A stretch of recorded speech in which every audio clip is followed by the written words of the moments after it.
ce retour d'expérience sur la rénovation énergétique de l'école élémentaire Branly à Strasbourg. Voilà, c'est le deuxième retour d'expérience que nous organisons dans un petit cycle de différents retours d'expérience sur la mise en œuvre du bois et de matériaux biosourcés sur des projets de construction et de rénovation. Celui-ci porte sur un équipement public. Le précédent a porté sur la construction d'un programme de logement en accession à la propriété à la Minot, Éco 2. Et nous aurons comme ça une série d'autres retours d'expérience également après la période des congés d'été. Peut-être, si tu veux bien passer à la diapositive suivante. Voilà, donc nous co-organisons ce retour d'expérience. Alors, je me présente rapidement. Je travaille à l'Eurométropole de Strasbourg à la direction urbanisme et territoire. Je m'appelle Thalie Marx et je suis chargée de mettre en place une feuille de route de construction bois et aussi d'utilisation du bois et des matériaux biosourcés, généralement dans le bâtiment. Voilà. Et donc, nous co-organisons cette série de retours d'expérience avec Fibois Grand Est, qui sera ici représenté par Thibaut Surigny, et puis par le pôle de compétitivité Fibre Énergie Vie, avec la présence de Ronan Bélier, qui interviendra également dans ce retour d'expérience. Tu peux aller à la diapositive suivante. Voilà. Donc, nous vous rappelons simplement des règles de bonne conduite par rapport à ce webinaire. Donc, nous vous remercions de couper vos micros et vos caméras quand vous ne participez pas. Voilà. Si vous souhaitez poser des questions, vous pouvez utiliser le chat qui est dans la partie droite de l'écran. Vous avez une petite bulle. Je mets ma souris comme ça, vous pouvez voir où ça se situe. Donc, quand vous cliquez en fait sur cette petite bulle, pour ceux qui n'ont pas forcément l'habitude de ce type d'outils, vous pouvez indiquer des messages que tout le monde verra et on essaiera d'y répondre au fur et à mesure du webinaire ou par la suite. Si jamais, quand vous voulez prendre la parole, quand ce sera aussi également possible, il faut bien rouvrir vos micros. Et puis, simplement aussi vous indiquer que cette conférence est enregistrée et que, de ce fait, on pourra la rediffuser en replay par la suite et puis du coup la revisionner. Voilà. Est-ce que tu peux passer à la diapositive suivante? Voilà, donc comme je le disais tout à l'heure, ce retour d'expérience suit un premier retour d'expérience qui a eu lieu il y a un peu plus de 2 semaines. Voilà, et qui portait du coup sur un projet de construction en accession. Le but de ces retours d'expérience, c'est pas tant de parler des aspects techniques de mise en œuvre du bois, que plutôt des aspects organisationnels, de compétences, de savoir comment s'est déroulé le projet, de parler de ce qui a permis de faire aboutir ces projets, de parler aussi des freins, des obstacles qui ont pu être rencontrés, de la manière dont les équipes se sont organisées pour pouvoir les lever. Et donc ces retours d'expérience, à chaque fois, l'idée, c'est de mettre autour de la table le maître d'ouvrage, ainsi que ceux qui ont initié ces projets, quand c'est pas le maître d'ouvrage, avec toute l'équipe de maîtrise d'œuvre, aussi bien l'ingénierie que la partie aussi entreprise, et quand c'est possible aussi le contrôleur technique. Nous terminerons ce cycle de retour d'expérience à l'automne par une rencontre business to business qui fera se rencontrer des maîtres d'ouvrage, donc aussi bien collectivités que opérateurs immobiliers, bailleurs sociaux, promoteurs immobiliers. Et les compétences dont ils ont besoin pour construire en bois, aussi bien en ingénierie, donc des bureaux d'études, des architectes, que des entreprises de construction bois, des menuisiers, pardon, et également des scieurs, puisque parfois l'approvisionnement est un aspect aussi important des produits qu'on va pouvoir mettre en œuvre derrière. Voilà. Donc, ce que je vous propose, c'est de passer la parole à Nathalie Brabant, qui va nous expliquer en quelques mots en quoi a consisté ce projet de rénovation énergétique de l'école Branly. Voilà. Si tu veux bien prendre la parole, Nathalie, là-dessus. et peut-être nous présenter aussi l'équipe qui t'a entouré pour pouvoir mener à bout ce projet. Est-ce que tu arrives à prendre la parole?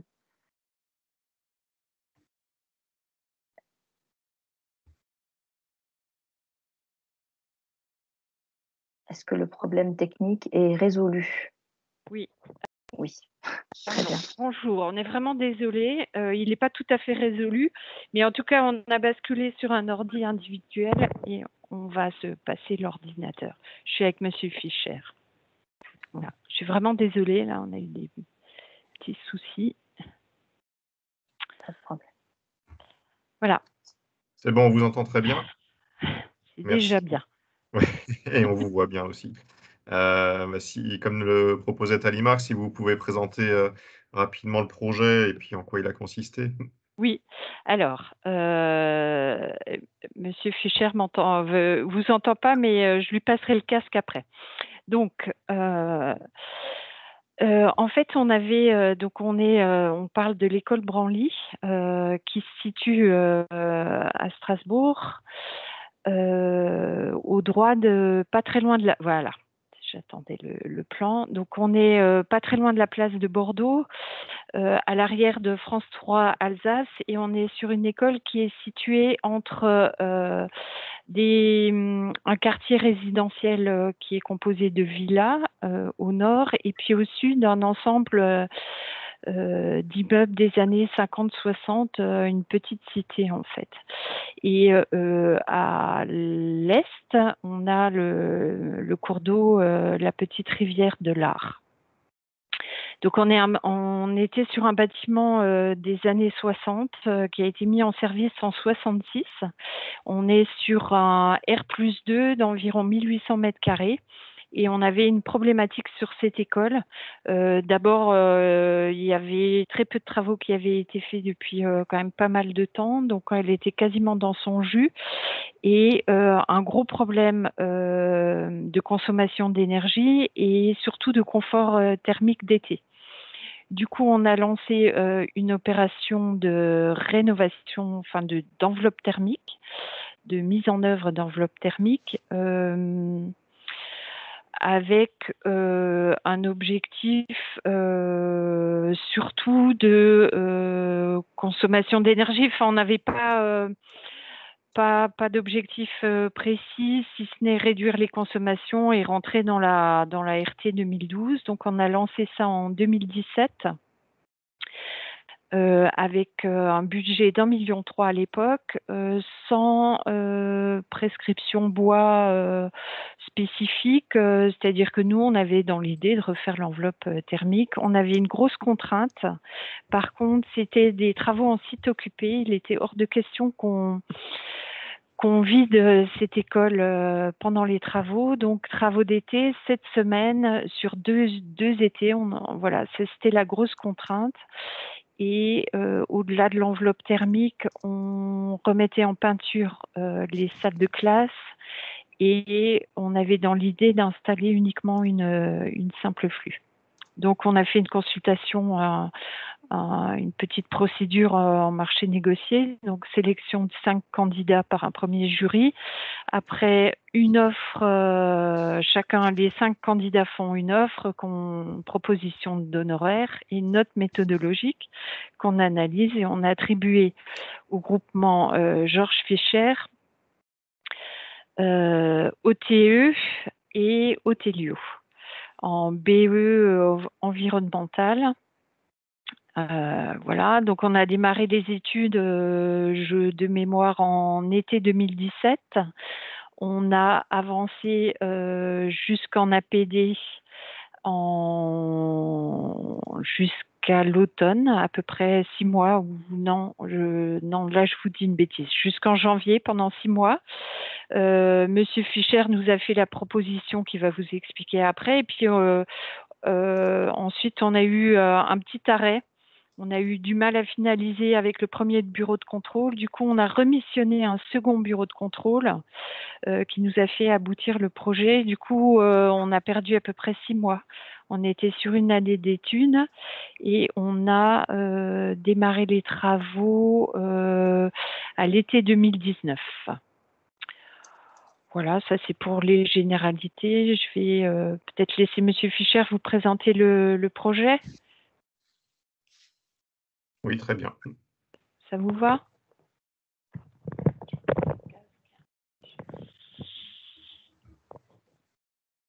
Oui, bonjour. Donc, comme dans l'introduction de Nathalie Bramant, au départ, le projet n'était pas prévu d'être fait en bois, quoi. Donc, une des contraintes, enfin la contrainte la plus importante, au-delà de la contrainte de base qui était de faire la rénovation énergétique, c'était justement cette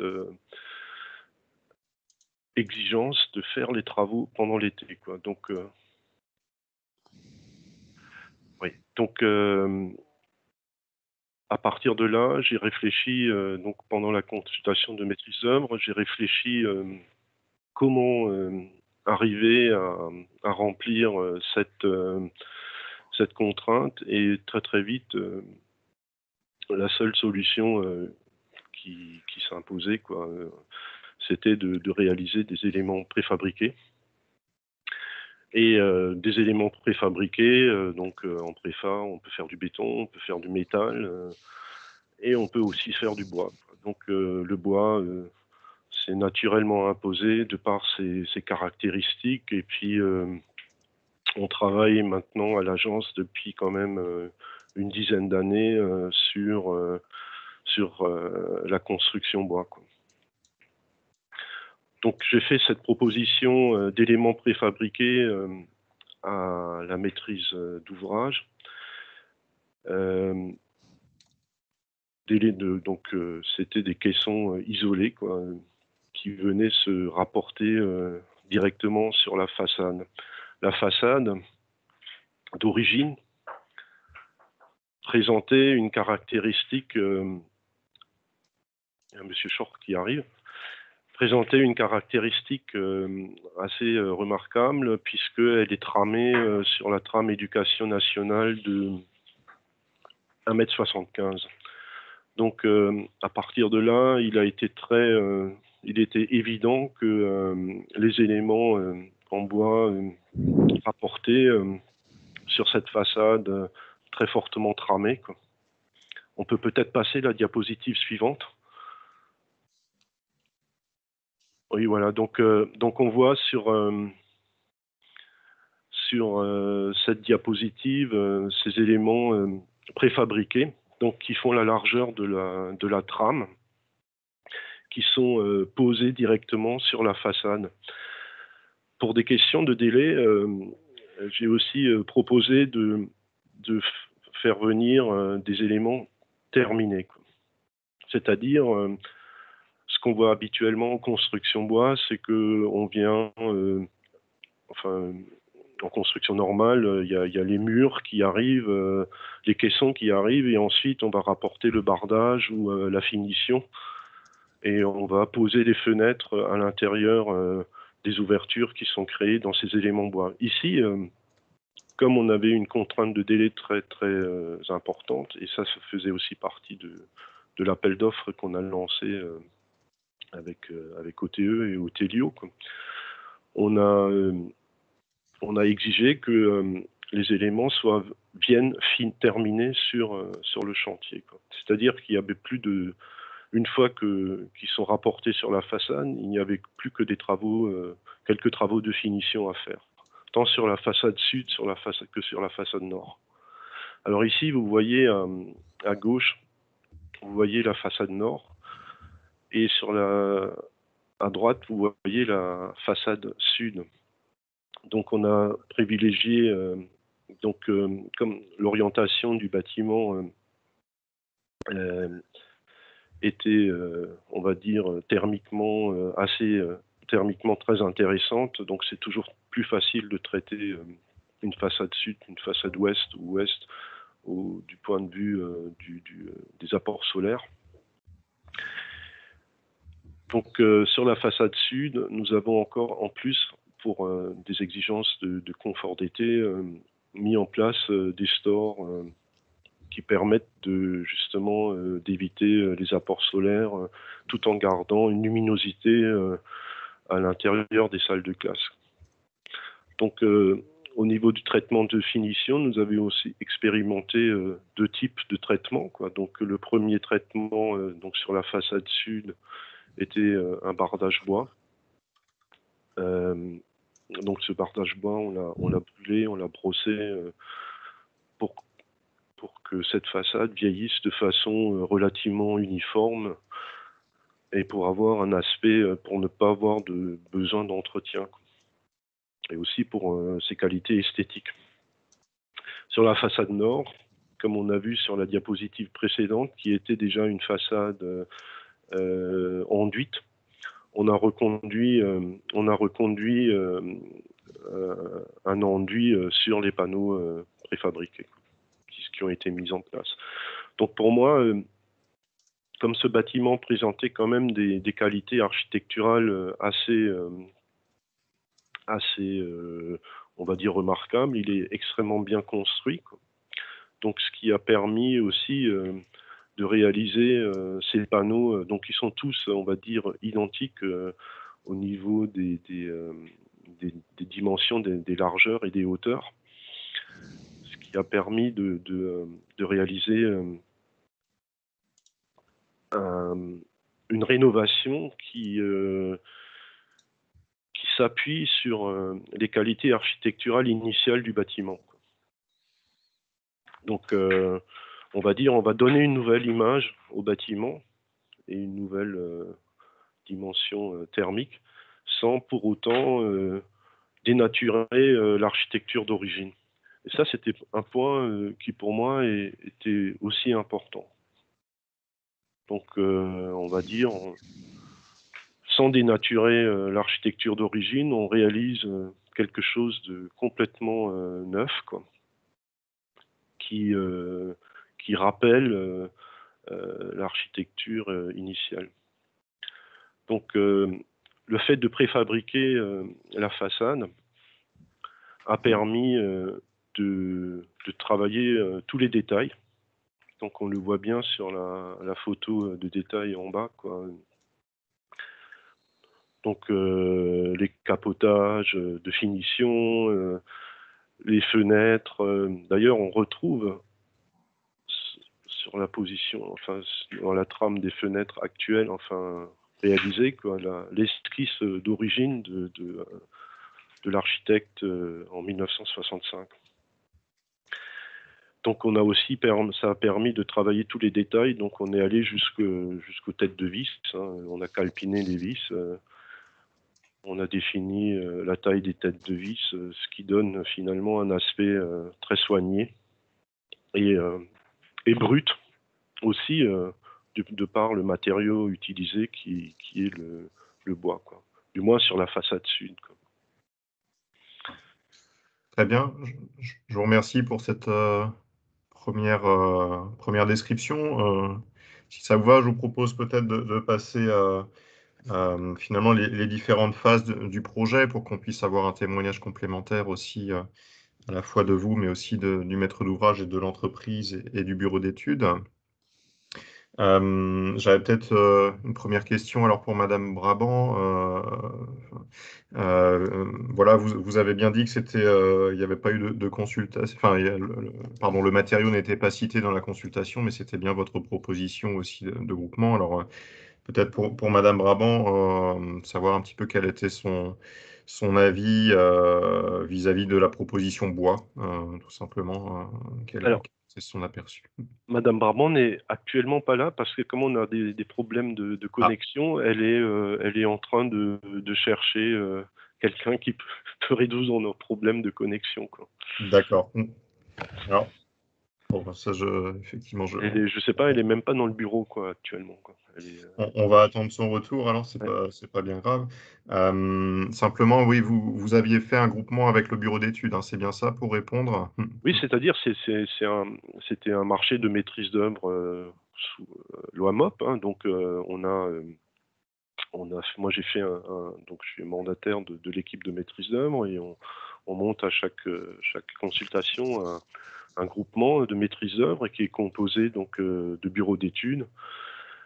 Et donc ici, le bureau d'études techniques, donc fluide, économie, structure,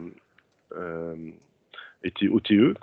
Et à ça, j'ai rajouté, enfin, OTE travaille de concert toujours avec Otelio, qui est le bureau d'études environnementales, pour valider en fait toutes les solutions qu'on a développées tout au long des études jusqu'à l'APD. Très bien. Et peut-être une question, alors je ne sais pas si c'est vous, Monsieur Fischer, ou plutôt effectivement Monsieur Gasser, le plus à même, mais pouvez-vous nous dire un petit peu s'il y a une numérisation de la façade existante, comment s'est passé finalement l'analyse de l'existant pour savoir exactement comment fabriquer les panneaux qui viendraient ensuite? Je peux répondre parce que en fait, moi j'ai fait un relevé en fait, de la façade. Au départ, on avait prévu de faire une numérisation, donc on avait même, OTE avait fait un petit cahier de charges pour lancer un appel d'offres pour numériser la façade. Mais au vu on va dire, de la régularité de la façade, donc je l'ai relevé, quoi, on va dire, et au vu de la régularité de la façade, on n'a pas donné suite on va dire, un relevé en nuage de points, quoi. Par contre, après, effectivement, pour la pose des panneaux, quoi, là, l'entreprise a effectué son propre relevé, quoi. Et là, il y a Monsieur Schorr qui vient d'arriver, il est à côté de moi, je peux peut-être vous le passer. Et donc, en fait, la numérisation des façades donc, a été réalisée par l'entreprise Hunsinger. Je vais vous passer Monsieur Schorr qui peut vous répondre. Bonjour. Je vois que tout fonctionne comme d'habitude, hein. Bonjour Monsieur Schorr. Oui, donc le relevé de façade, on en a fait un mini nuage de points, mais à la main, quoi. Parce que les nuages de points, le problème, c'est qu'ils sont souvent difficilement traitables. Et ça rajoute un certain nombre de données dans un logiciel qui risque de ramer quand on dessine beaucoup. Donc, plus il y a des points et des traits dans le dessin, plus il devient lent au dessin. Et donc, nous, on a opté, ça fait longtemps, il y a deux systèmes. En gros, il y a la Leica qui fait ça très bien. Et chez Hilti, ils sont le POS 120 ou le POS 180, je crois que ça s'appelle. Et nous, on a le 180, donc avec lesquels on peut prendre des points jusqu'à 180 mètres de distance et on a une précision de 3 mm. Donc, donc avec ça, on a relevé toute la façade de part et d'autre. Donc, c'était à chaque fois un peu plus qu'une demi-journée pour le relever. Et ensuite, les points, on les injecte dans notre logiciel de dessin, qui est la CEMA. Donc, c'est le logiciel de charpente. Et ensuite, on adapte la forme des relevés on adapte la forme de ce qu'on dessine au relevé effectué, quoi. Très bien, merci. C'est assez simple. Ça, la Ultipos, je crois que ça coûte dans les 10 000 euros quand même. C'est relativement cher, il y a un peu de formation, mais on peut très très bien viser sur ces très très grandes distances, quoi. Monsieur Gasser, est-ce que vous avez peut-être un complément à apporter sur ce point? Non, pas de point particulier, parce qu'effectivement, la trame était répétitive et M. Fischer avait fait un relevé en amont qui a complété l'entreprise. D'accord, merci. Monsieur Gasser, tant que je vous ai au micro, est-ce qu'il y a eu des questions particulières entre l'interaction entre la façade existante en béton et les panneaux de bois qui sont rapportés? Comment est-ce qu'on traite ces points-là d'un point de vue du bureau d'études? Effectivement, il y a eu quelques points particuliers qui concernaient notamment des échanges avec le bureau de contrôle. et des points de fixation sur les poteaux béton existants qui n'étaient pas très larges, et la reprise de charge du mur, enfin pas du mur, de la façade rapportée à ossature bois, qui, comment dire, c'était une ossature bois et pas un mur structurel. Donc là, on a eu quelques échanges avec le bureau de contrôle et il a fallu reprendre ces charges en pied de façade via des consoles métalliques qu'on a fixées sur les longues du bâtiment existant. Très bien, merci.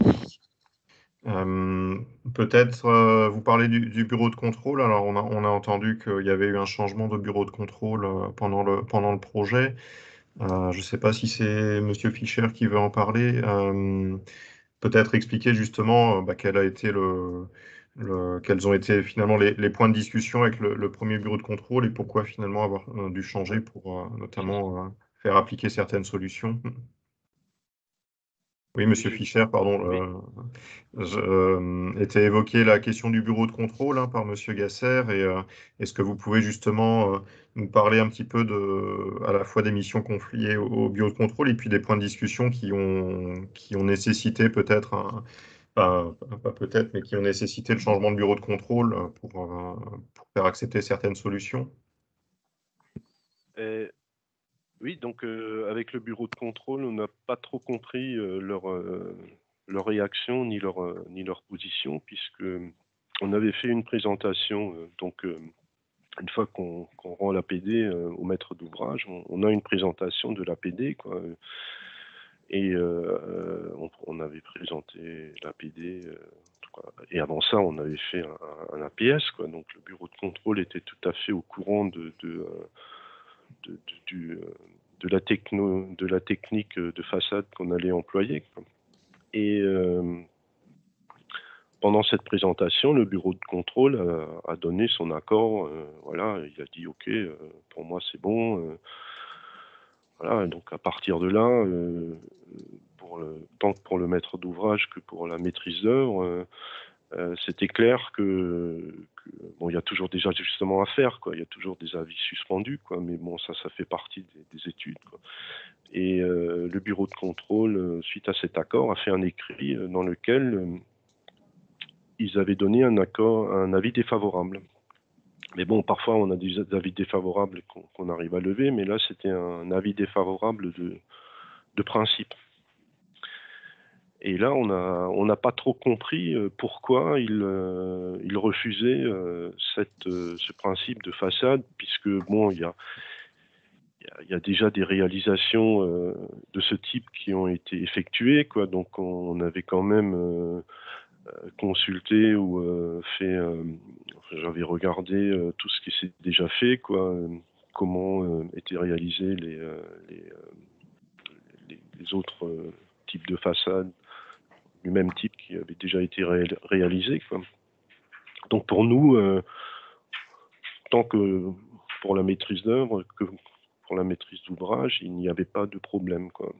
Et en fait, le bureau de contrôle a donné un nom de principe, quoi. C'est-à-dire qu'à un moment donné, ils nous ont même demandé mais comment vous allez transporter ces éléments, quoi. Donc là, j'ai compris que quoi qu'on dise et quoi qu'on fasse, ils ne voulaient pas le valider, quoi, le principe. Donc on était un peu dans l'expectative, quoi, et donc avec la maîtrise d'ouvrage, on est arrivé à la conclusion qu'il fallait pour faire passer le projet, quoi. Donc là, moi, je remercie la maîtrise d'ouvrage d'avoir soutenu le projet, hein, parce que c'était pas évident. Un bureau de contrôle qui donne un avis défavorable de principe, quoi. C'est pas et donc, on a consulté, enfin, ils ont reconsulté un nouveau bureau de contrôle qui a dit que pour lui, il n'y avait pas de problème pour ce principe de façade. Donc, effectivement, ils nous ont demandé quelques modifications, par exemple, le remplacement de la laine, enfin, on a l'isolation a insufflé la ouate de cellulose par la laine de roche. On a dû retravailler quelques petits détails de liaison entre la façade existante et la façade rapportée, quoi. Mais ça s'est déroulé, on va dire, après, avec ce nouveau bureau de contrôle qui était vraiment à l'écoute, hein, et qui a compris le principe de façade. Ça s'est déroulé comme sur des roulettes, quoi. Après, il n'y avait, même avec l'entreprise Hunsinger, il n'y a pas eu de problème. Voilà, on a fait le travail normalement, quoi. On a pu travailler sereinement sur toute cette opération, quoi, après ce changement de bureau de contrôle. C'est peut-être utile de redonner les deux noms des bureaux de contrôle. Oui, donc le celui premier, de départ et celui d'arrivée. Oui, donc le premier, c'était CaliConsult. Donc CaliConsult qui, apparemment, ils étaient en train de travailler sur les nouveaux DTU, et donc, parce que c'était allé très loin, on avait leur directeur technique national, quoi. Donc CaliConsult, c'est un bureau de contrôle qui a plusieurs filiales, donc ils sont on va dire, le siège est à Paris, quoi. Donc on a eu une réunion avec leur directeur technique national, qui lui, je pense qu'il avait mis son veto, quoi. Et le bureau de contrôle ensuite, qui a validé le principe, c'était donc Alp Control. Donc c'est Damien Pfister avec Damien Pfister, on a passé en revue tous les points qui avaient été soulevés par CaliConsult, quoi. Donc, et ensuite, on les a adaptés, on a résolu tous les problèmes qui pouvaient y avoir, quoi. Ce qui fait un peu peur, c'est que ces gens-là travaillent au nouveau DTU sur une technique qu'ils détestent apparemment, et qu'ils n'ont pas envie de voir le jour, hein. Donc, CaliConsult, je suis désolé, hein, c'est pas des gens qui ont un intérêt à travailler avec le bois. Au contraire, ils sont, à mon avis, fortement minés par un lobby anti-bois, et parce que c'est la seule explication que j'ai pour leur réaction. Dans d'autres pays, on fait cette technique depuis longtemps. Et en France, soudainement, il y a plein de trucs. Il faut un avis technique sur le mur. C'est de la technicité courante, quand même. Et d'ailleurs, même la cellulose, aujourd'hui, c'est devenu de la technicité courante, hein. À l'époque, on n'a pas pu la faire parce que c'était quelqu'un a demandé un avis technique, mais c'est de la technicité tout à fait de base, quoi, hein. Et même le feu, dans les pays germanophones, le feu avec cellulose pose moins de problèmes qu'en laine minérale, hein. Donc, mais ça va venir aussi en France plus tôt, tard, parce qu'on ne peut pas s'encapsuler dans des idées reçues qui sont entièrement fausses. Mais moi, je trouve ça ahurissant qu'ils travaillent et qu'ils se mettent en plus sur leur pancarte. Nous, on est impliqués dans le travail sur le DTU, tout en médisant grandement sur cette technique de pose qui est nettement plus efficace que du polyuréthane ou du polystyrène, qui est beaucoup plus écologique et avec laquelle on peut avoir des résistances thermiques nettement supérieures. Merci. Alors, sans juger, oui, c'est vrai que vous avez rappelé une chose importante, c'est qu'on était effectivement en technique courante, hein, selon aussi les règles RAGE, hein, je crois, que vous aviez utilisées au démarrage. Ouais. Et puis, effectivement, donc, la question portait, je crois, hein, sur l'incendie, aussi sur le point de rosée. Je ne sais pas, Monsieur Gasser, si vous pouvez juste peut-être expliquer rapidement comment vous avez traité cette notion de point de rosée. Oui, nous, on le fait calculer. Hein. Oui, bon, en fait, on a simplement intégré la composition de la façade existante et de celle qu'on allait rajouter. Et on a déterminé le point de rosée qui, effectivement, était à l'extérieur, quoi. Donc, vis-à-vis du bâtiment, il n'y avait aucun risque là-dedans, quoi, hein. C'est un document qui a été transmis au bureau de contrôle et on a pu, effectivement, valider cette solution. Très bien, merci. Je voudrais juste rajouter un point par rapport au bureau de contrôle. C'est qu'effectivement, il y avait des règles RAGE qui existaient. On a eu des retours d'expérience sur ce type de bâtiment. sauf que le bureau de contrôle argumentait qu'il ne rentrait pas dans le DTU 31.2, mur à ossature bois. Et depuis, ce point a été réglé parce qu'il y a un DTU 31.4 qui est sorti, qui lui intègre effectivement le principe de murs mentaux de façade rapportée qui ne sont pas d'ordre dit proprement structurel. Oui, Voilà. effectivement, parce que on rappelle que les caissons rapportés, là, n'ont effectivement pas de vocation structurelle, hein, c'est bien ça. Oui. Donc, je tenais juste à le Ouais. préciser, comme quoi, si un maître d'ouvrage souhaite partir sur ce type de principe de mur, actuellement, il y a un DTU qui est sorti et qui valide ce principe. Très bien, merci.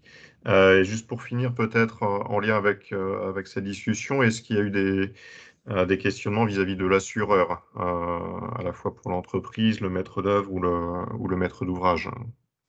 Non. De notre côté, aucune. C'est assuré dans le cadre normal de notre garantie décennale. Le chantier est déclaré sans spécificité avec l'assurance. Et juste pour revenir sur le point de rosée, nous, on fait toujours calculer soit un Woofy, soit un glaser. Quand c'est simple, c'est un glaser, et quand c'est un peu plus complexe, on fait faire un Woofy. Et donc, le point de rosée, il est toujours, on s'assure toujours qu'il ne tombe pas quelque part dans le mur ou dans les fixations ou peu importe. Très bien, merci. Et Monsieur Schorck, est-ce qu'il y avait une réflexion sur la provenance du bois? Est-ce que vous pouvez préciser d'où vient le bois pour ce projet? Le bois, il est certifié PEFC. Donc, le fabricant, il est à Karlsruhe. Donc, le bois, il provient soit des Vosges, soit de la forêt noire. Le bois des murs de structure. Et le mélèze, il vient comme partout en Europe. Il vient de là où il vient. Mais toujours certifié PEFC. Très bien, merci. Je ne sais pas si Madame Brabant est de retour. Madame Brabant, elle est de retour, elle vous entend très bien. Attendez, je vous voilà. la passe avec vous. Oui, Oui, Madame Brabant, mais c'était juste pour finir peut-être sur cette phase un peu conception. Une première question, oui, qu'on se posait, c'est que effectivement, après l'évocation de la solution bois proposée par le groupement de maîtrise d'œuvre, finalement, quel a été votre sentiment vis-à-vis du matériau, vis-à-vis de la solution? Est-ce que vous avez déjà eu d'autres expériences en bois? Est-ce que vous aviez des réticences, vis-à-vis de la maîtrise d'ouvrage? Voilà, quel est un peu votre sentiment vis-à-vis des solutions proposées? Alors, oui, on a déjà pas mal d'expérience en construction bois, mais plutôt en construction neuve. Dans ce type d'ouvrage, j'ai pas grand-chose en tête. Peut-être l'école Saint-Jean, c'est ça? Mais c'est pas tout à fait la même chose. Donc, on en avait déjà fait une, mais c'est pas tout à fait le même esprit quand même. Donc non, ce qui nous a, nous, au-delà du bois, qui est quand même super intéressant pour le matériau, c'est surtout la solution de préfabrication et de mise en œuvre quand même très simple et efficace. Après, je trouve que aussi la sensation sur place et le résultat est plutôt super intéressant. Mais après, par rapport au bois spécifiquement, non, c'est surtout la mise en œuvre qui nous intéresse. Après, nous, on est assez sensible à l'utilisation du bois dans nos constructions, donc c'est sûr que c'est un plus de ce point de vue-là.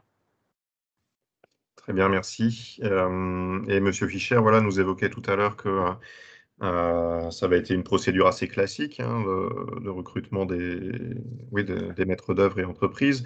Est-ce que à l'avenir, vous envisagez peut-être d'autres solutions, par exemple, à la fois d'intégrer le bois dès le départ dans la consultation? Est-ce que des procédés comme de la conception-réalisation, c'est des choses que vous réfléchissez, qui vous paraîtraient intéressantes ou pas? Alors, en conception-réalisation, oui, on y réfléchit en ce moment. On n'a pas encore finalisé la solution, mais on a pas mal d'enveloppes thermiques à traiter là dans les prochains temps pour être en phase avec le décret tertiaire. Et on a 113 écoles, alors elles sont pas encore toutes traitées. Il y en a une partie qu'on traite depuis au fil du temps et depuis quand même pas mal d'années, à la fois sur des restructurations globales, des extensions, et on les fait rentrer dans ce cadre. Mais là, on va devoir traiter pas mal d'enveloppes pures, je vais dire. Donc ouais, c'est une solution qu'on a en tête, effectivement. Après, je sais pas si on va réussir à l'imposer, en fait, ce système. Parce que c'est pas aussi simple. On est quand même sur une loi MOP avec des concepteurs propres à chaque équipement. Donc je suis pas sûre qu'on arrive à le déployer sur toutes. Mais en tout cas, c'est une des pistes. Très bien, merci. Et si vous pouvez juste évoquer peut-être les évolutions de budget aussi au cours Oui. du projet. Alors les évolutions de budget, donc on était sur 1,3 million, on a fini 1,9 million. Alors c'est pas forcément à cause du principe de façade, c'est que on s'est aperçu qu'en simple flux, on n'arrivait pas à répondre correctement à la RT 2012 et qu'on a été obligé de passer en double flux. Donc, ce que nous, on n'avait pas chiffré à la base. Il y a eu ça, on a eu donc ça doit être à peu près 150 000 euros de mémoire. La double flux, c'est à peu près ça, je crois, de surcoût. Et on a eu une énorme problématique amiante sur ce projet qu'on n'avait pas anticipé de cette façon et qu'on a dû régler dans l'urgence, qui nous a coûté de mémoire à minima 150 000 euros. Et puis après, on est allé, je crois, un peu plus loin dans l'isolation puisqu'on a intégré le dispositif Climaction de la région, ce qui a entraîné un petit peu de surcoût aussi. Voilà, globalement, c'est ça. Et puis, on a rajouté quelques bricoles sur le préau et les sanitaires. Voilà. On a intégré des travaux complémentaires, du coup. Très bien, merci. Je vous propose de passer peut-être à la phase de réalisation. Alors, on l'a déjà un petit peu abordé, mais Monsieur Sharp, pouvez-vous, s'il vous plaît, peut-être nous parler un petit peu techniquement de comment sont constitués les caissons et finalement quel a été le niveau de préfabrication sur ces caissons?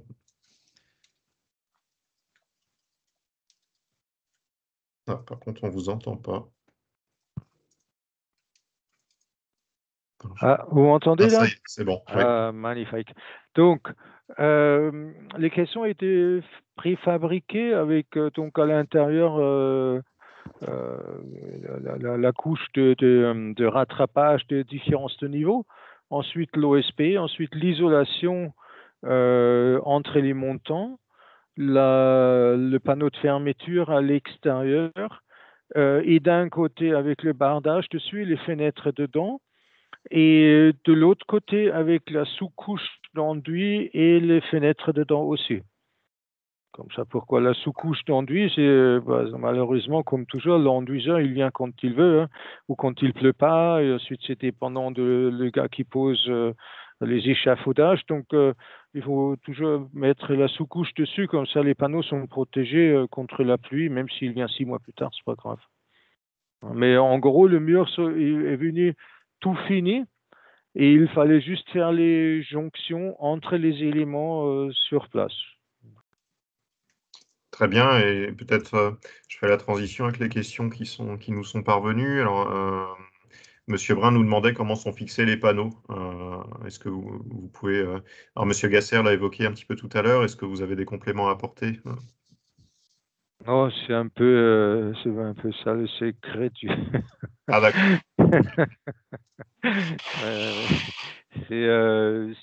En fait, c'est extrêmement simple. D'accord. On ne rentrera pas dans le détail si c'est des secrets de fabrication. C'est un peu ça le grand développement quand même. Et par rapport au Monsieur Bic nous demande comment sont traités les éléments verticaux saillants en béton. En quoi? Comment sont traités les éléments verticaux saillants en béton? En fait, on les enveloppe. C'est l'intérêt de la chose, c'est que quand on travaille avec une isolation insufflée ou avec les éléments adaptés, quand on fait le relevé de la façade, on peut préfabriquer les éléments en fonction de la forme de la façade. Donc ça va très loin. Il y a des copains qui ont en Allemagne, ils ont refabriqué un négatif d'une façade en stuc. Et donc ça va vraiment très très loin. Et, euh, et nous, dans ce cas-là précis, on a on a fabriqué, si on veut, un négatif de la façade existante. Et ce qu'on a fait sur un autre projet, on a laissé, parce que le décalage de la façade était plus important et le résultat de la façade finale se voulait plus lisse. Donc on a fait l'insufflation sur place. Et là, ça va très très vite. Hein. En dessous de chaque fenêtre, on a mis une tablette de fenêtre intérieure très large dans laquelle on a fait un trou et on a soufflé dedans. Et alors là, peu importe la forme de façade, la cellulose ou l'isolant insufflé, ça peut être maintenant de la fibre de bois aussi. Actuellement, elle est relativement intéressante à insuffler quand même. Elle s'adapte parfaitement à n'importe quelle forme dedans. Elle remplit n'importe quel interstice et n'importe quel petit bout, contrairement à la laine minérale qui laisse toujours des cheminements d'air ou qui crée une sorte de mini cheminée qui sont aussi pas très bons pour le feu. Alors là, en cellulose, on souffle dedans et c'est rempli quand même. Très bien, merci. J'avais peut-être une question pour Monsieur Fischer sur finalement l'organisation du chantier. Voilà, est-ce que vous pouvez peut-être nous expliquer comment a été géré à la fois le stockage sur site et puis nous parler aussi du phasage, puisqu'il y a eu deux phases entre la façade nord et la façade sud. Oui, alors en fait, pour revenir à ce qu'a dit Madame Brabant tout à l'heure, c'est que au début du chantier, on a constaté que donc il y a eu un diagnostic amiante qui a été effectué, quoi, et on a constaté que l'amiante était présent dans les fenêtres, enfin non pas sur les fenêtres, mais c'était un mastic, un cordon un joint entre les fenêtres existantes et la façade. Donc en fait, ce cordon d'amiante était présent sur toutes les fenêtres, tant sur la façade nord que sur la façade sud.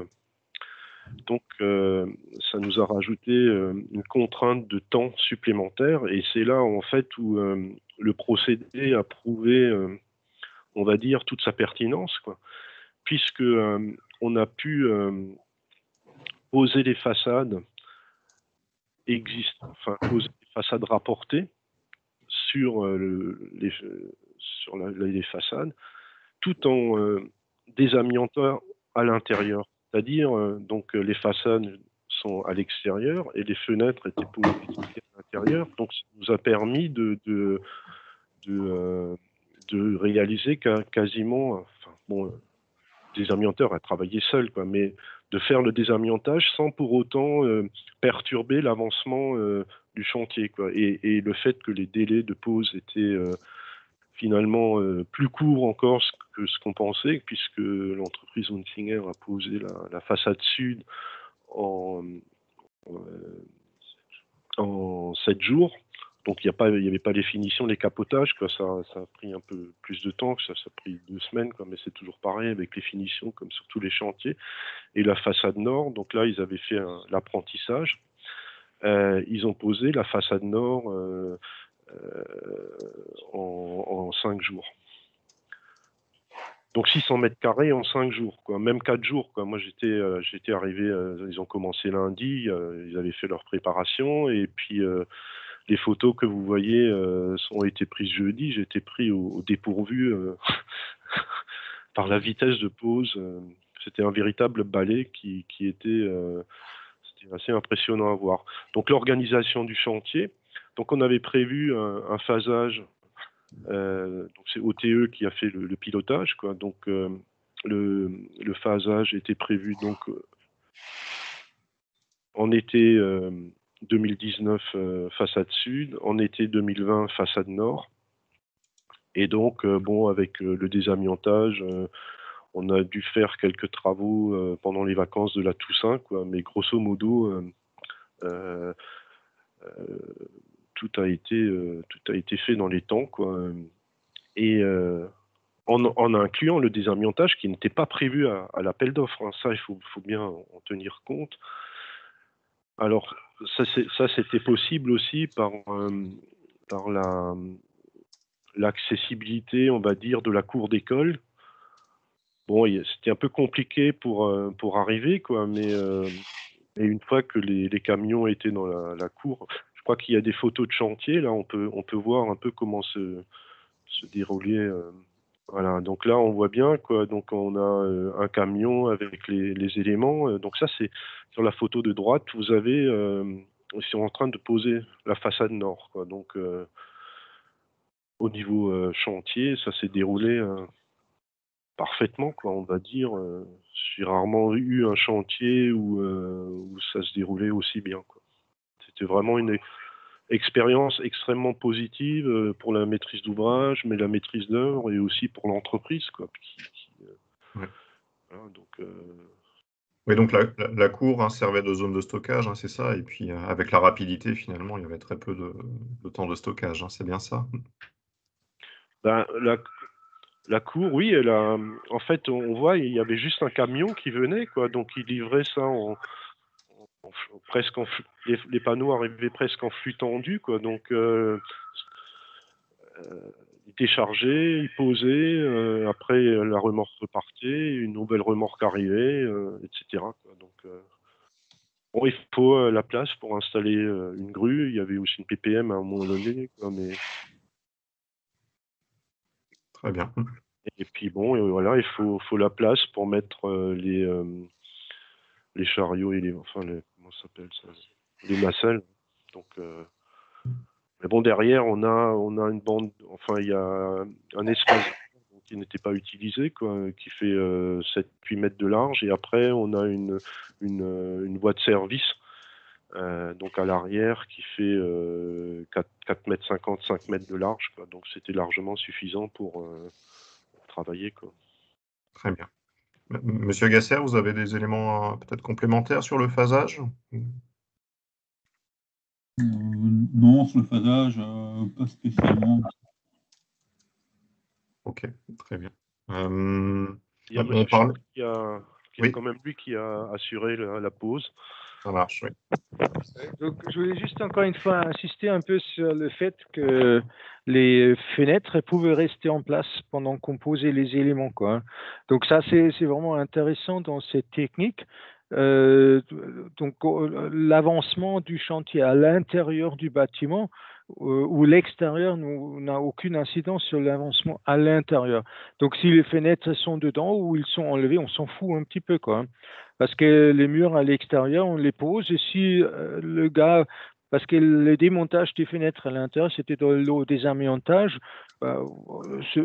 son avancement n'avait pas d'importance pour la pose des murs à l'extérieur.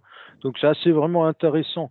Pour n'importe quel projet, si on fait maintenant un HLM ou une école, peu importe, les façades rapportées peuvent se poser en gardant les fenêtres à l'intérieur, quoi. Et on peut les enlever quand on en a envie. Donc le bâtiment, il reste sécurisé pendant les travaux. Ensuite, pour l'image qu'on voit là, c'est cette grue. C'est un camion grue avec une vraie grue sur le dos. Donc c'est un gros engin avec lequel on a hissé les éléments par-dessus le toit. Et la remorque, c'est une remorque interchangeable. Donc, on en a plusieurs. On vient avec les éléments qui sont sur la remorque, on la pose par terre. Et donc, il y a le pont avec les éléments dessus qui restent sur place. Elle remorque, elle repart à l'usine et elle cherche les prochains ponts. Donc on arrive à faire 2 voire 3 rotations dans la journée, ou même plus, hein, ça dépend de la rapidité de la pose. Là, on était à 2 voire parfois même 3 rotations dans la journée. Très bien. Vous évoquiez qu'on pouvait aussi enlever ces éléments. Donc effectivement, hein, tout est démontable, hein, c'est ça, et recyclable Ouais. dans ce projet. Il faut juste savoir comment c'est monté, mais ça, c'est sur nos plans, quoi. Mais c'est très simple. Par élément, il y a peut-être 6 vis à défaire et ensuite on l'enlève, quand même. Très bien. On parlait du temps très rapide de pause et de chantier. Finalement, est-ce qu'on peut aussi avoir une idée du temps de conception du projet en amont? Ça, c'est plutôt à l'architecte. Chez nous, le dessin, il faut compter à peu près 2 mois de dessin, quand même, pour ce bâtiment. Et le reste de la conception de l'architecte, ça, c'est peut-être avec les temps de réflexion, c'est sûr, jusqu'à ce qu'on trouve sur l'effet Eureka. C'est pas du jour au lendemain. Maintenant qu'on le sait, c'est très rapide. Mais je pense qu'initialement, c'était. Mais il va vous en dire plus, lui, quand même. Merci.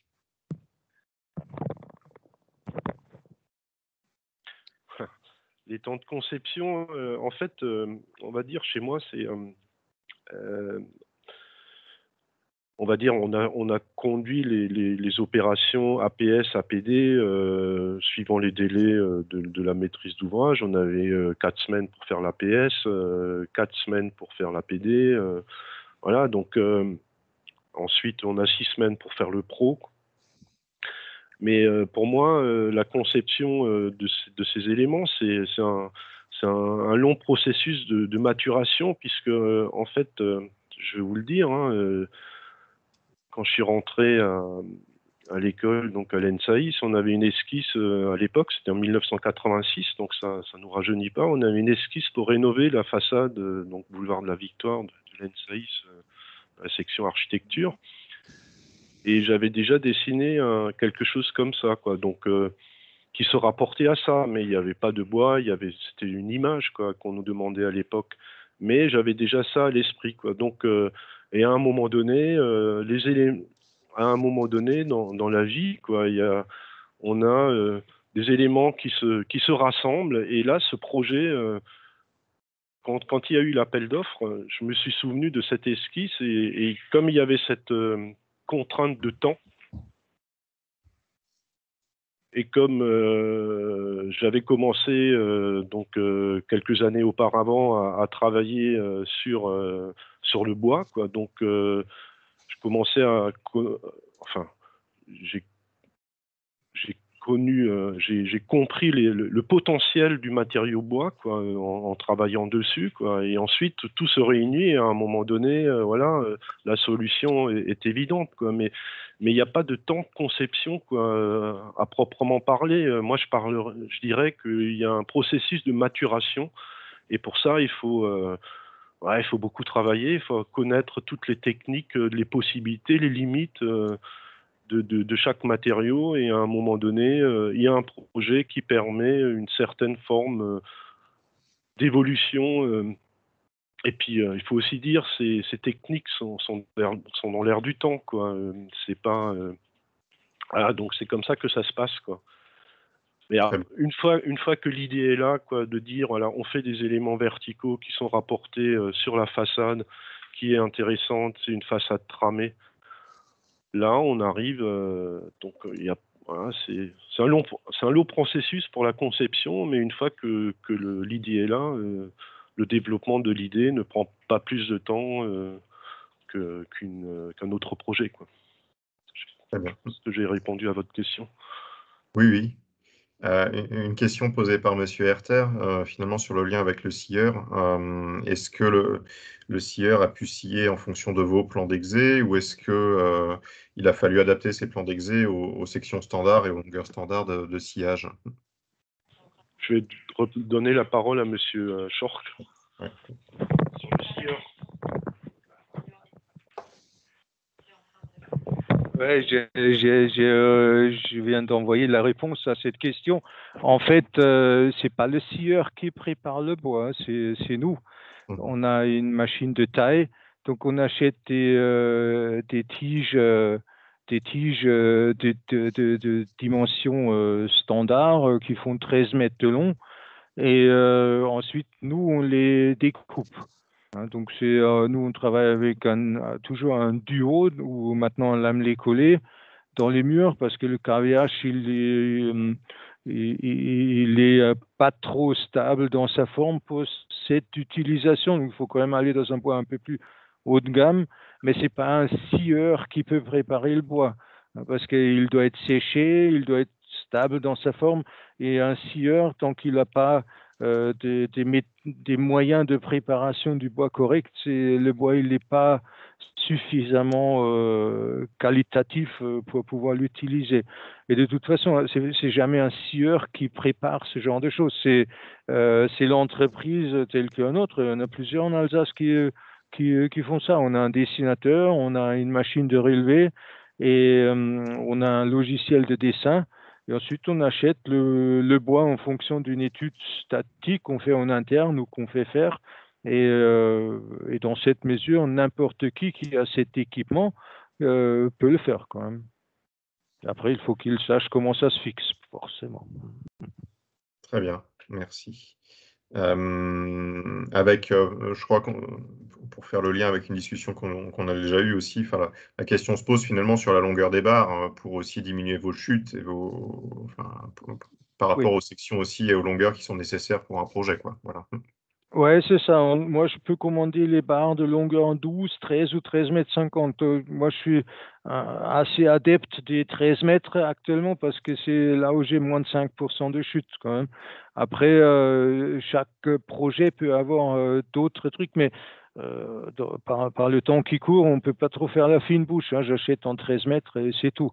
Et je pense que je trouve sur le marché, quoi. Très bien, merci. Peut-être pour finir sur cette partie vraiment spécifique au projet, peut-être une question pour Madame Brabant. Finalement, suite à la livraison du projet, est-ce que vous avez eu des retours des usagers? Comment est-ce qu'ils ont perçu l'efficacité du projet? Comment ils se sentent dans le bâtiment rénové? Et puis, est-ce que vous avez un retour sur leur perception même du matériau ou des solutions qui ont été appliquées, pardon. Alors le retour qu'on a, c'est évidemment un très grand confort thermique. On n'a plus de problème de surchauffe là cet été, en tout cas, on n'a pas du tout ce retour. Il y a un autre effet induit, c'est que comme on a déporté la façade vraiment sur l'extérieur, je pense que Monsieur Fischer en a peut-être parlé tout à l'heure, non, pas encore. Alors ça tombe bien.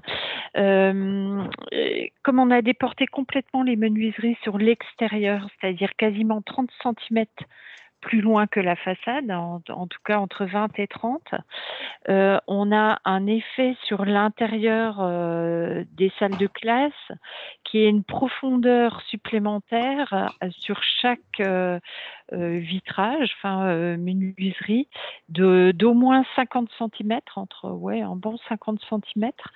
C'est-à-dire qu'à chaque fenêtre, on a une surprofondeur, une tablette de 50 cm, et visuellement, on a un effet d'espace gagné, en fait, mais c'est vraiment flagrant. Et ça, c'est un vrai plus du projet, d'autant plus que je crois qu'on avait peut-être une photo, non, mais je suis pas sûre. En tout cas, ces fenêtres ont été en plus habillées en bois, donc on a un vrai effet plus. Et puis ouais, on le voit un petit peu là sur la photo de droite, on voit à travers la fenêtre cette surépaisseur qui est traitée tout en bois là à l'intérieur. Et en tout cas, ils utilisent ça à la fois comme étagère, mais aussi on a une sensation d'espace supplémentaire, vraiment flagrante. Et puis un confort. Je pense en tout cas, ils ont vraiment apprécié le bois. Ça donne une ambiance quand même assez particulière qu'il n'y avait pas dans cette école. Merci. Monsieur Fischer, vous voulez peut-être compléter sur cet aspect technique?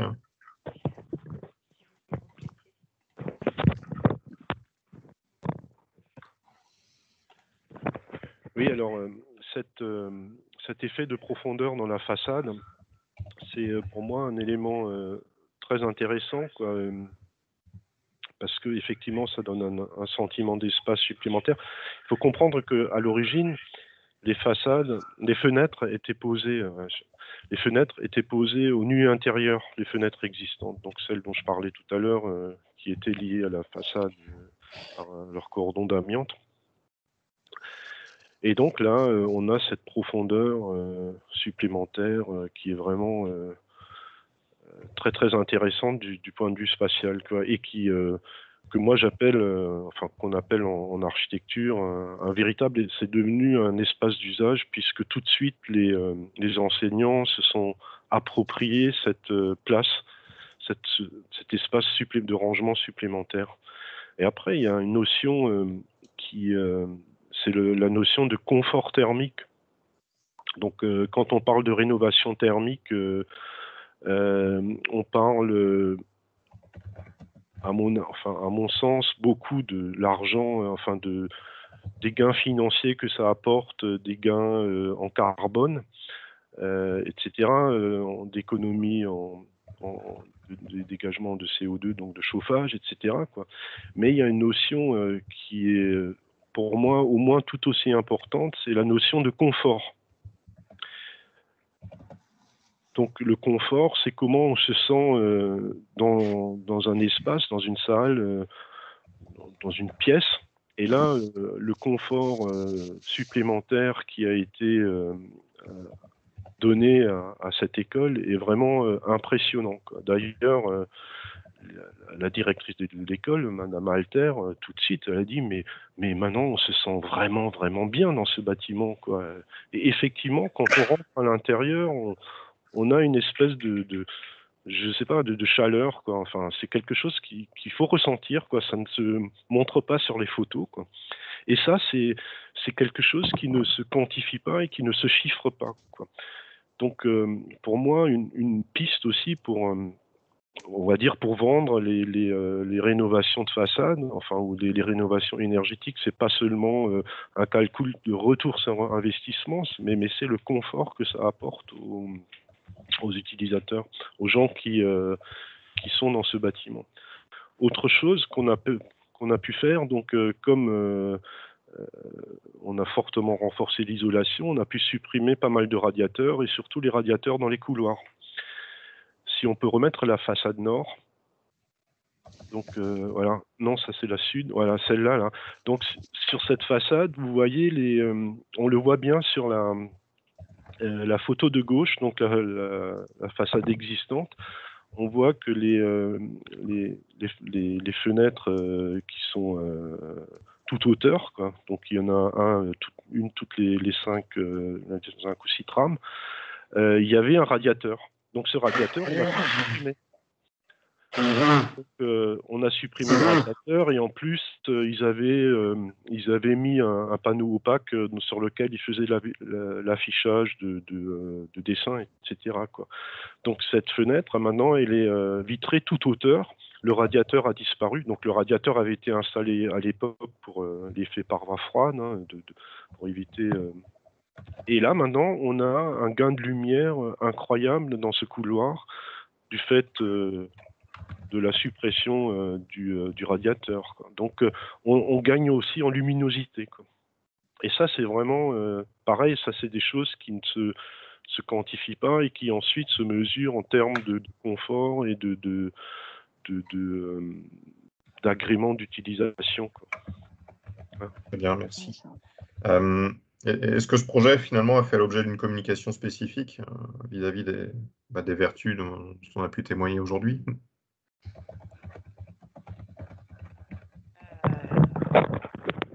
Non, on n'a pas communiqué spécifiquement sur ce point. C'est un projet qui a été publié au Moniteur une fois, et puis on a fait une intervention dans le Effinergie, c'est ça? Oui. Oui, Énergie Vie, pardon. Oui, voilà, j'avais un doute. Où on l'a montré rapidement. C'était une petite intervention. Oui, je Euh, cite aussi, il est aussi dans notre panorama bois. Je vais vous mettre le lien dans le chat si vous voulez en savoir plus. Peut-être juste encore, on a commencé à avoir un retour sur nos consommations énergétiques.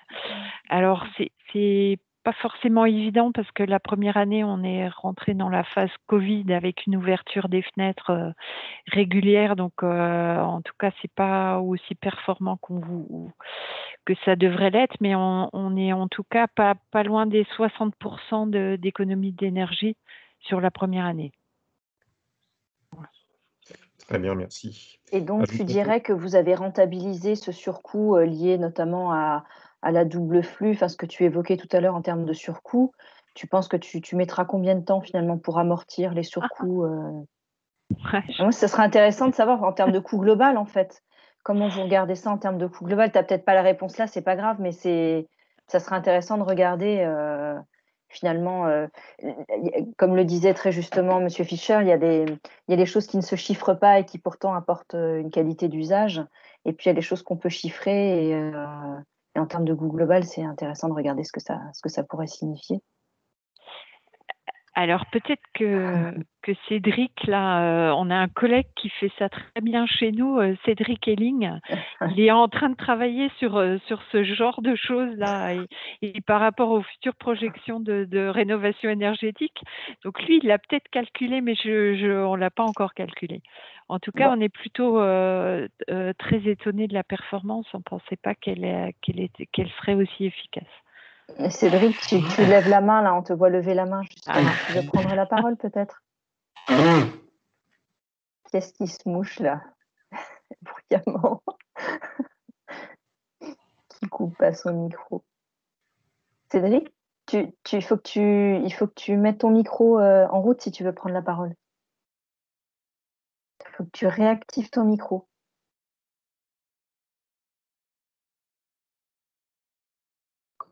Ça n'a pas l'air de fonctionner. Je peux pas. Ok, bon bah écoute, c'est pas grave. Hop. Tu peux nous indiquer des choses dans le chat si tu veux. Voilà. Est-ce que vous m'entendez? Ouais, Oui, on c'est bon. t'entend. Super. Ouais, je disais du coup, c'est vrai que c'est des éléments en fait, parce que c'est plus que la double flux, c'est des éléments assez complexes en fait à partager parce que c'est vrai qu'une double flux en fait, il y a effectivement forcément un avantage, on va dire en termes énergétiques, puisque du coup, ça permet quand même de récupérer, voilà, l'air extérieur, la chaleur de l'air extérieur pour chauffer l'air intérieur. Mais c'est vrai qu'on va dire si on regarde juste en coût, ça va pas forcément être non plus ultra pertinent parce que la double flux, ça permet aussi une grande augmentation de la qualité de l'air intérieur dans le bâtiment, notamment dans des environnements urbains où il peut y avoir de la pollution, il peut y avoir du bruit, et du coup, l'ouverture des fenêtres, du coup, va pas mal jouer aussi. Et si on parle en coupure, on va dire, on peut vite, on va dire, biaiser l'analyse aussi, parce que par exemple, sur un bâtiment qui a énormément de vitrage, du coup, les menuiseries, on va dire, il faut le faire pour réussir à avoir un bon niveau de performance si on veut arriver à du BBC rénovation, ce qui était là le cas sur Branly. Mais du coup, si on regarde simplement en coupure, voilà, le menuiserie, ça peut être des fois 50% de l'ensemble. Alors sur Branly, je connais pas les chiffres exacts, mais c'est juste pour donner des ordres de grandeur. Du coup, une analyse purement sur le coup, on va dire, peut pas mal biaiser en fait l'analyse. Donc c'est pour ça que je préfère pas donner de résultats comme ça. Mais c'est sûr que la double flux, on va dire, a un grand avantage pour l'énergie, elle a un grand avantage pour la qualité de l'air, elle a aussi un grand avantage pour potentiellement l'avenir sur le confort d'été, puisqu'on peut y mettre des systèmes de ce qu'on appelle le rafraîchissement adiabatique, par exemple, où du coup on va rafraîchir l'air par du coup on va dire une vaporisation, on va dire d'eau froide qui permettra en été de diminuer la température sans avoir à mettre en place des systèmes pas du tout vertueux, type clim, etc. Donc c'est un système, on va dire, qui est un peu à la croisée de tout ça, ce qui fait que c'est un peu compliqué, on va dire, de parler pur en retour sur investissement, parce que si on regarde ça, du coup, les façades, on est souvent, encore une fois, pas sur Branly, mais en général plutôt sur des choses qui vont des fois sur 15, 20, 25 ans, etc. Donc je dis attention du coup simplement à l'aspect pur coût, quoi. Oui, puis c'était pas que la double flux finalement, c'est les autres aspects aussi d'isolation de façade évidemment, voilà, mais c'était de regarder finalement ce qui vous permet d'amortir aussi ces coûts-là, c'est toujours intéressant. Peut-être il reste une dizaine de minutes avant la fin du retour d'expérience.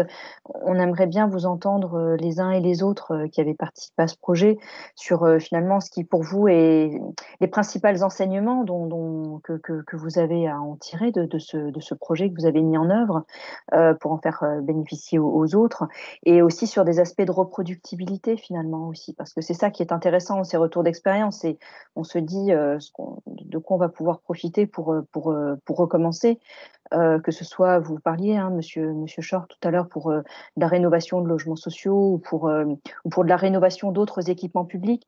Mais du coup, ça serait effectivement de nous faire part de ces leviers et puis des principaux enseignements que vous tirez les uns et les autres. Oui, je tenais juste à excuser Ronan Bélier du pôle Fibre Énergie Vie qui a dû s'absenter pour une autre contrainte, et il s'en excuse. Merci. Oui, en fait, ce qui est intéressant, c'est que c'est parfaitement reproductible ailleurs, hein. C'est presque n'importe quelle façade. Parfois, il faut un peu tricher. Là, la verticalité de la pose était très intéressant. Parfois, il faut un peu, on peut parfois même être obligé d'alterner une pose verticale avec une pose horizontale. C'est un projet qu'on fait actuellement où on habille le bâtiment d'un bureau d'études à Strasbourg. Mais ce qui est intéressant aussi, c'est qu'une fois qu'on commence avec l'ossature bois, on est le coût, on a un coût de base qui est défini par l'investissement dans une usine qui coûte cher. Pour avoir une usine comme ça, il faut d'abord mettre 2,5 millions sur la table, à peu près, plus les machines. Donc, on est à peu près 3,5 millions sur la table. Et ensuite, il faut acheter un logiciel de dessin, il faut former des dessinateurs.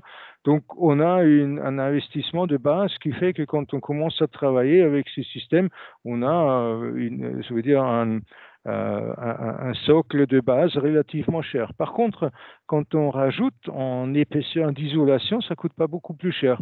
Donc, si aujourd'hui, hier, j'ai vu un appel d'offres qui demande une isolation avec un lambda de 20, 0,20, ce qui est pour moi plus du tout dans l'air du temps, hein. Il faut aller en dessous de 0,10 parce que 0,20 c'était l'état de l'art d'il y a une dizaine d'années, hein. Donc, nous, ici, on est à peu près à un lambda de 0,08. Hein. Donc, pour parler de résistance thermique, on a plus que 11 dans les murs. Ça coûte pas beaucoup plus cher de faire un mur qui fait du 0,20 ou du 0,08. La plus-value, c'est relativement peu élevé. Par contre, vous pouvez laisser les fenêtres ouvertes à moins 10. Parce que là, quand on parle de 60% d'économie d'énergie, les fenêtres étaient constamment ouvertes à moins 10 dehors. Donc, bon, c'est quand même pas mal comme performance, je trouve, hein. Et alors, quand vous parlez d'un procédé qui est très reproductible, tout à l'heure, Monsieur Fischer nous parlait quand même de cette trame. Alors je ne sais pas si vous m'entendez là, Monsieur Fischer, parce que du coup, vous n'avez pas le casque sur la tête. Vous parliez, Monsieur Fischer, finalement, vous étiez quand même beaucoup reposé sur la trame de façade qui était répétitive. Est-ce que du coup, ce procédé de façade rapportée a été aidé par cette trame répétitive, ou finalement, c'est quelque chose qui est faisable même sur une trame qui n'est pas répétitive? La trame, tout à l'heure, on m'a posé la question quel était le temps de conception, et moi, je vous ai répondu comment m'est venue l'idée, quoi. L'idée est venue par cette trame, quoi. Mais une fois que l'idée est là, quoi, après qu'il y ait une trame ou pas, ce n'est plus un problème, puisque maintenant on a développé ce système et on continue à l'améliorer, quoi. On peut très bien se passer de trame, quoi. Ça, c'est clair. Quelque chose qui est reproductible sur d'autres rénovations d'écoles, que ce soit à Strasbourg ou dans d'autres communes, en tout cas sur des équipements publics, comme sur du logement, finalement. C'est reproductible sur tous les bâtiments qui ont besoin d'une isolation, quoi. Il n'y a aucune, pour moi, il n'y a aucune limite, quoi, parce que là, on a mis au point la technique. Et maintenant, on peut la développer, l'adapter pour des maisons, pour des bureaux, pour des écoles, pour tout type de bâtiment, quoi. Donc pour moi, il est, on va dire, vraiment reproductible. Et c'est ce qu'on cherche à faire là. On cherche de nouveaux marchés. Moi, je cherche de nouveaux marchés sur lesquels on peut appliquer cette technique. Dit-il en regardant avec un sourire Nathalie Brabant, le maître d'ouvrage. Non, je regardais, elle est à côté. Ouais, justement. J'ai bien compris le message. Et on a trouvé un système pour entendre en parallèle, donc on entend tout. Moi, je pense que ce qu'il faut vraiment retenir, c'est la facilité de mise en œuvre en site occupé. Je pense que c'est vraiment un atout de cette formule et c'est hyper pratique et effectivement ça peut s'appliquer. Alors là, nous, on travaille plutôt sur des équipements publics et des écoles en l'occurrence, mais je pense qu'en logement, c'est un peu le même système aussi, de ne pas avoir à vider et d'intervenir pendant des très longues périodes sur des logements, c'est intéressant aussi, quoi. Oui, d'accord. Oui, on a vu la rapidité de pause. Vous expliquiez tout à l'heure, quelques jours finalement, plus les finitions derrière. Ouais. Ouais. Ce qui serait intéressant de regarder quand même, c'est en termes de chantier, enfin de place que prend le chantier. Parce qu'on a quand même vu qu'il fallait quand même des grues, des choses. En particulier aussi pour des logements, parce que là, du coup, vous aviez la cour d'école dans laquelle vous pouviez rentrer en période de congé scolaire. Ça serait intéressant de regarder peut-être un peu plus dans le détail sur cet aspect-là, de quoi on a besoin effectivement pour que ça puisse être reproductible dans des bonnes conditions. Oui, c'est vrai qu'il faut un petit peu de place quand même. Mais ça s'organise parce que en fait, ça arrive. Ils travaillent en flux tendu. Ça arrive sur le camion et c'est posé dans la foulée. Enfin, ça s'imagine assez bien. Après, effectivement, il faut la place d'une grue et d'un camion de livraison quand même. Mais à mon avis, ça peut s'organiser, quoi. Ok. Est-ce qu'il y a d'autres enseignements principaux? Alors, notamment par rapport à la position du bureau de contrôle, est-ce que vous renderiez attentive d'autres maîtres d'ouvrage à ça, dès l'amont d'un projet, en fait, au choix du bureau de contrôle pour faire ce type de procédés techniques? Difficile comme question. Oui, je pense que voilà. C'est important. Après, il faut un bureau de contrôle avec un peu de souplesse et un peu de réflexion. Je vais le résumer comme ça. Il faut pas rester un peu basiquement terre à terre avec la réglementation. Et elle s'adapte et elle se réfléchit un peu. Je vais le résumer comme ça. Ok. Est-ce que les uns et les autres, vous avez d'autres choses dont vous souhaiteriez nous livrer, enfin voilà, des principaux enseignements? Vous pensez que tout a été dit?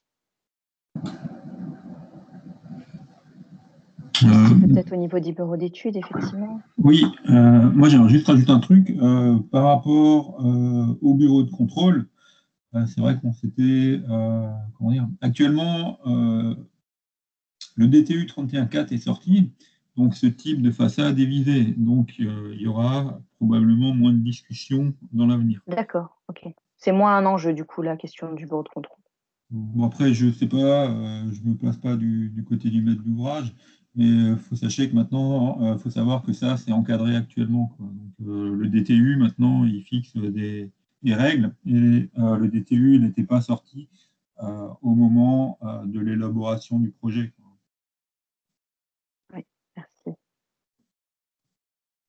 Peut-être un truc à faire encore, Paul, à dire concernant la question du déphasage.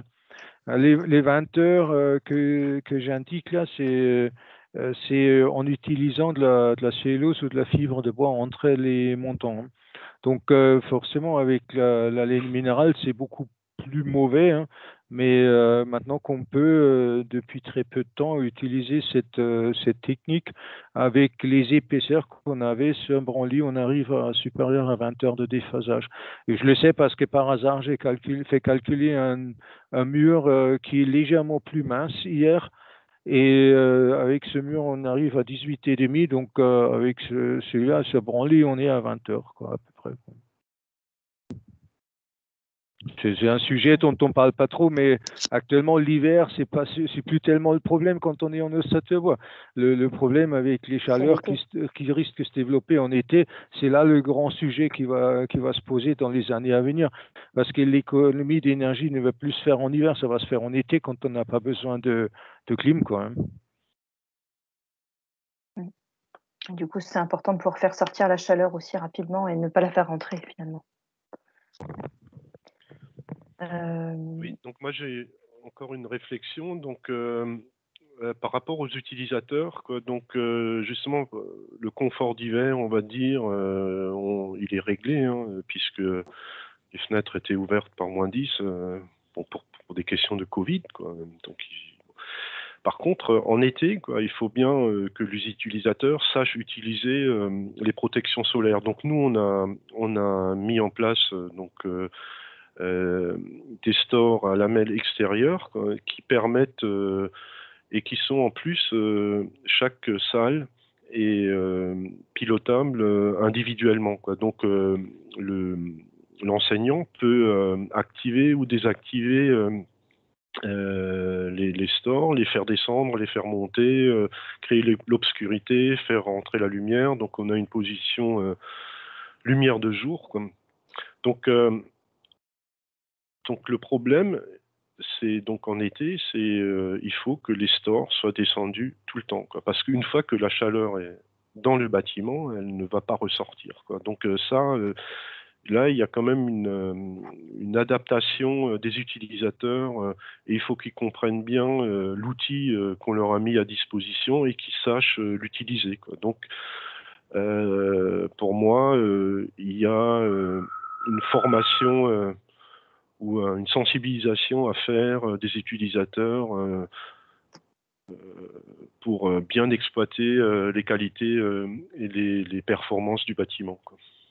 Oui, c'est effectivement quelque chose à voir peut-être avec les directeurs d'école pour faire passer des messages derrière aux enseignants, quoi. Peut-être aussi ouais. sur la phase exploitation. Ouais. Parce que bon, les stores, ils sont Oui. utilisés un peu, chacun fait un peu ce qu'il veut, quoi. Donc, pour éviter justement les problèmes de surchauffe, quoi, c'est de bien utiliser les stores, c'est-à-dire de ne pas faire entrer la chaleur, quoi. Oui. Après, on avait aussi prévu un système de free cooling, donc effectivement, ce genre de bâtiment demande aussi, on va dire, c'est pas de la maintenance, quoi, mais ça se pilote, quoi. C'est pas, voilà, ça demande un peu de pilotage pour que les performances soient optimales. Moi, c'est la réflexion que j'aurais à faire. Je passe Madame Brabant. Rien à rajouter pour ma part. Monsieur Gasser, peut-être aussi, vous souhaitez-vous intervenir peut-être aussi pour donner votre sentiment également? J'ai pas grand-chose à rajouter D'accord. aux commentaires de Monsieur Fischer. Ok, très bien. À ce moment-là, peut-être on peut clore ce retour d'expérience, si vous en êtes d'accord, en vous remerciant chaleureusement les uns et les autres pour la préparation à ce retour d'expérience et puis toute la richesse d'informations qu'on a pu glaner là. On se propose en fait de faire une fiche synthétique qui récapitule les éléments que vous avez pu nous donner et du coup qu'on fera sur chacun des retours d'expérience. Voilà, pour pouvoir synthétiser, enfin capitaliser sur ce que les uns et les autres vous avez pu nous livrer et puis le diffuser bien évidemment auprès des maîtres d'ouvrage et puis des maîtres d'œuvre. Et puis vous rappelez du coup qu'après l'été, on organisera 4 autres retours d'expérience, aussi bien sur de la rénovation que sur de la construction de bâtiments, en logement, en équipement public, en surélévation également de bâtiments. Et puis à l'automne, on espère pouvoir rencontrer, on l'espère cette fois-ci en présentiel, de pouvoir organiser cette rencontre entre des maîtres d'ouvrage et puis les sachants techniques pour pouvoir correctement construire et rénover en bois. Voilà. Merci encore à vous tous et puis aux co-organisateurs Fibois Grand Est et puis le pôle Fièvre Énergie Vie. Voilà. Est-ce que Thibaut, tu veux rajouter quelque chose? Juste passer un bel été, même s'il pleut aujourd'hui. Et puis, en tout cas, merci à toutes et tous d'avoir été présent tant dans vos interventions que dans votre intérêt pour ces manifestations. Voilà. Merci beaucoup. Bon appétit.